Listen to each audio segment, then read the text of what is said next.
নমস্কার দর্শক বন্ধুরা, আজ আমি পাবদা মাছের রেসিপি আপনাদের সঙ্গে শেয়ার করছি। এইভাবে তৈরি করলে পাবদা মাছ খেতে দুর্দান্ত লাগে। অবশ্যই রেসিপিটা ট্রাই করবেন। খুবই সহজে বাড়িতে থাকা কয়েকটা উপকরণ দিয়ে তৈরি করেছি।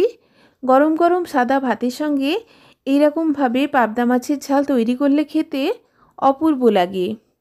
আমার এই রেসিপি যদি আপনাদের ভালো লাগে, আমার চ্যানেলকে অবশ্যই লাইক, কমেন্ট অ্যান্ড সাবস্ক্রাইব করার অনুরোধ রইল। প্রথমেই কড়াইতে পরিমাণ মতো সর্ষের তেল ভালো করে গরম করে তেলের উপর ছড়িয়ে দিচ্ছি সামান্য একটু পরিমাণ লবণ। লবণ ভালো করে মিক্স করে আমি কড়াইতে ভালো করে খুন্তি দিয়ে মাখিয়ে নিচ্ছি। এরপর গ্যাসের ফ্লেমটা লো টু মিডিয়ামে রেখে একে একে পাবদা মাছগুলোকে ভেজে নিচ্ছি।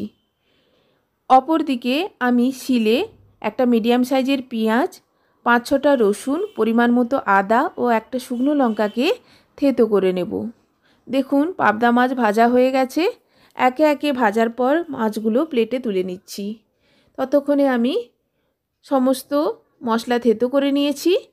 মাছ ভাজার অবশিষ্ট তেলে সামান্য একটু পরিমাণ তেল অ্যাড করে সেই থেতো করা মশলা আমি দিয়ে দিচ্ছি। দেখুন লবণ অ্যাড করে খুব ভালো করে নাড়াচাড়া করে মিক্সড করে নিচ্ছি। ভালো করে ভাজা ভাজা করে নেব যতক্ষণ পর্যন্ত না মশলার কাঁচা গন্ধটা চলে যায়।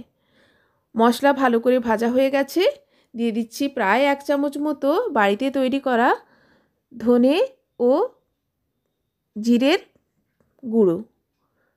একটু হলুদ গোলা জল অ্যাড করছি। ভালো করে, যেহেতু গুঁড়ো মশলা ব্যবহার করেছি, হলুদ গোলা জল দিয়ে ভালো করে মশলাকে নাড়াচাড়া করে নেওয়ার পর একটা মিডিয়াম সাইজের টমেটো অ্যাড করে টমেটোকেও ভালো করে নাড়াচাড়া করে নিচ্ছি। এতে করে টমেটোর কাঁচা গন্ধটা চলে যাবে।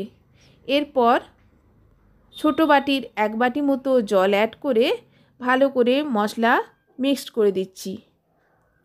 দেখুন নাড়াচাড়া করার ফলে টমেটোও কিন্তু সফট হয়ে গেছে, যেহেতু লবণ অ্যাড করা ছিল। এরপর জল ফুটে এলে দিয়ে দেবো একে একে ভেজে রাখা মাছ। মাছ দেওয়ার পর মাছ ভালো করে নাড়াচাড়া করে মশলার সঙ্গে মিক্সড করে দিচ্ছি। বেশি সময় ফোটাবো না, বেশি ফোটালে মাছ নরম হয়ে যাবে। এমনিতেই পাবদা মাছ অনেকটাই নরম হয়। কয়েক সেকেন্ড ফুটিয়ে ওপর থেকে দিয়ে দিচ্ছি 2টো কাঁচা লঙ্কা ও ধনেপাতা। এরপর আবারও কয়েক সেকেন্ড ফুটিয়ে গ্যাসের ফ্লেমটা অফ করে গরম গরম সাদা ভাতের সঙ্গে সার্ভ করব।